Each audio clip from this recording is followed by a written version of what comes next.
Hi there, ho there, happy day, everybody. Let's have fun and be totally lazy because being lazy is the best thing that ever there was, and working hard is a tool of the man. Hey, everyone, it's Monday.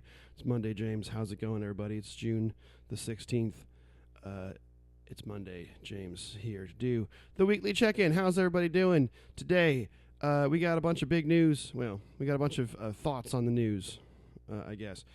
So let me see what order I want to go in here. I guess we'll start with we lost a pair of absolute geniuses in the last week.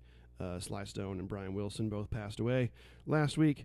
You can probably guess what my songs of the week are going to be this week. But I mean, just two absolute one of one, broke the mold geniuses. Both who have graced our society with so much art and joy. And, as everything does these days, it also leads me to think a little bit about the fact that the world that allowed a Brian Wilson or a Sly Stone to create and to exist and to do what they did largely no longer exists because the industry doesn't really exist anymore because, well, capitalism and Reagan and everything since used to be, and to some degree still is, but a very, very limited degree, used to be they'd find somebody with an unbelievable amount of talent and they would sort of give him money and get out of the way to a degree. Pet Sounds doesn't get made without someone just like giving Brian Wilson a studio full of musicians and leaving for a while and coming back to see what happens. That's the kind of thing that that's paid for by record sales, which no one buys records anymore. That's paid for by corporate money, which corporate money doesn't really go to art anymore because it could be better spent in the pockets of billionaires, apparently. And moreover, just like there was social, there was some structure in the 50s, 60s that was paid for by taxing the wealthiest, and so their people had middle-class lives and could, on the creative end they could create, and on the living end they could live. Must be nice. So that's off topic. I mean, everything's off topic. It's me, but we lost a couple of absolute luminaries, and we'll not see their like again anytime soon. Let's see. Saturday was also the big No Kings protest and / the evidently very small and sad military parade in D.C. I was not able to attend the No Kings protest. I had a gig, which is how my life works. But I was so proud to see so many photos from all around the country, and to a degree even around the world. A few interesting notes. One, the best estimates I've seen have put about 12 million people showing up to protest around the country. There are, by most estimates, about 11 million undocumented people in the country. So think of that number of people suddenly vanishing would be problematic for society. That's not going to go super well. But I keep stumbling on this whole conversation of illegal immigration because it's like, come here the right way. Well, what's the right way? The right way changes whenever the people in power want to change it. It was a lot easier. It is still a lot easier to immigrate here if you look like me. But, people are coming here with, like, whatever they can carry on their backs because their countries are broken and they have no supports, which, not for nothing, most of the countries that are broken in Latin America are broken because we broke them. The CIA and America, broke those nations 30, 40, 50 years ago, and the runoff is that the people who live there can't live there anymore and can't raise their families in safety, so they're going to bring them here. So here we are. But, laws change. They're here illegally. Well, laws can change and have changed. Slavery was legal for a long time. doesn't make it right. Legal doesn't mean right. Legal means whatever we decided was right the last time we changed the rules. And the rules keep changing to make it so that people who don't look like me have a harder time to get here, which is rude, frankly.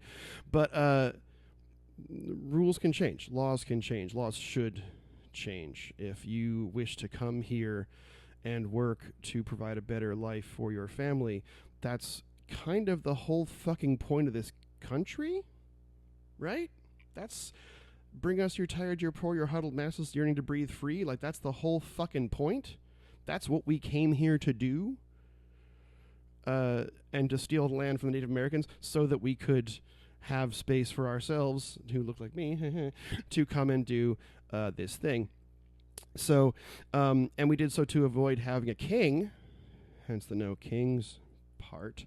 I would expand that to be a no oligarch party. I would say that the top 0.01% of people shouldn't have all the resources, because that's the thing, is that we have the resources for all of this.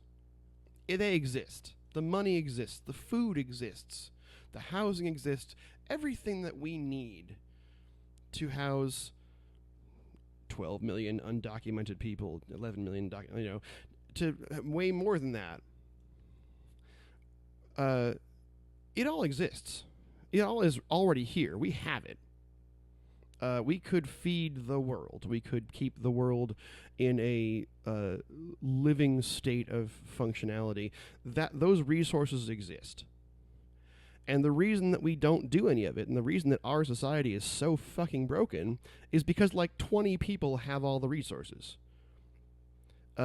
Which is insane, because they don't need the resources. We do. What the actual fuck? This is what I'm saying. Anyway, I'm going to stop right now on politics, but every billionaire is a policy failure, because these people are looking for waste in the government. Waste in the government is tax breaks for huge corporations and billionaires. That's wasteful. They don't need it. People, regular people who work for a living and live in this country and live in this world, need the resources. We all need the resources. We all should have the resources. That's all I'm saying. I'm not saying everyone should have the same.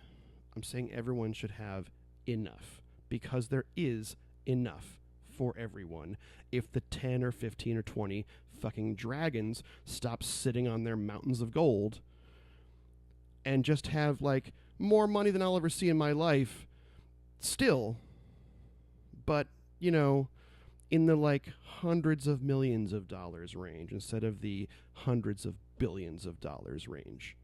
That's all I'm saying. Anyway, I played a bunch of really great gigs last week. I had a really lovely time doing it. A couple of really fantastic KTO shows. I have on 2 separate occasions last week sweated so heavily during a gig that my fingers pruned, which is exciting. That's a new thing for me. But I just adore my band. They're so much fun. They're such great dudes. I love to play with them at every chance that I get. I have a couple other sort of under the hood projects kind of percolating around, so keep your eyes out for some new stuff coming from my end in the next few weeks, months, years. I don't know. Time is funny. But I played some lovely winery gigs. I played some lovely band gigs at bars. Had a great week. Last week, got a big week, kind of mid-sized week coming up this week. Little bit light work-wise, which I'm hoping to pick up a couple more things, but we'll see how that goes. So today, it's Monday. Hi, everyone. It's Monday, James. Clearly cranky about politics again. Monday, James here from South Austin. It is Monday. I will be at the Blind Pig today at 5 till 8 o'clock for the Welcome to the Working Week residency. I'm there every Monday to Welcome to the Working Week. I don't know what I'm playing today yet. I haven't gotten that far. We'll decide on the fly.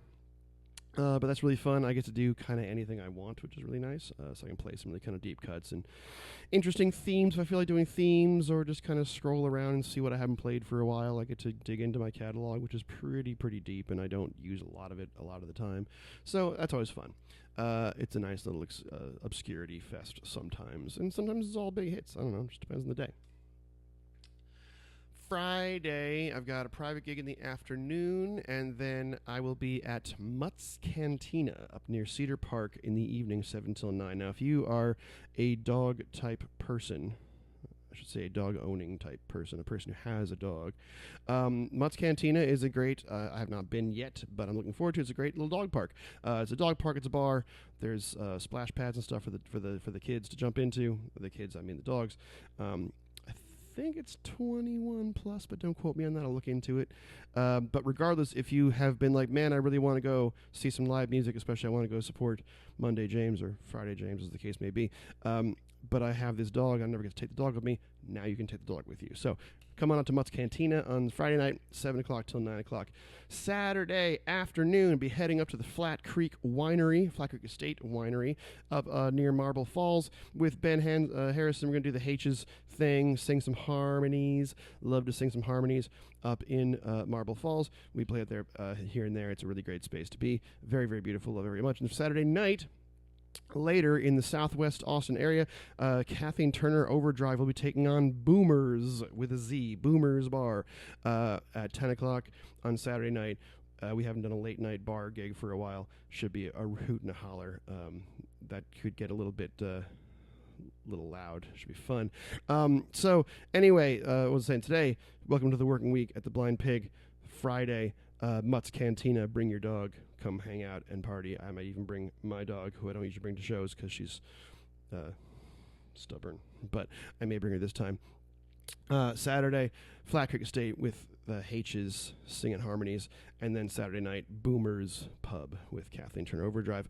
Hoping picks on for Sunday, picks on for Thursday. We'll see what happens. But anyway, that's the week at hand. Please do be safe. Please do be kind. Please do fuck ice. And let's remember that humans matter before anything else. And go from there. Be safe, be kind. Got some songs coming up in a minute. See you.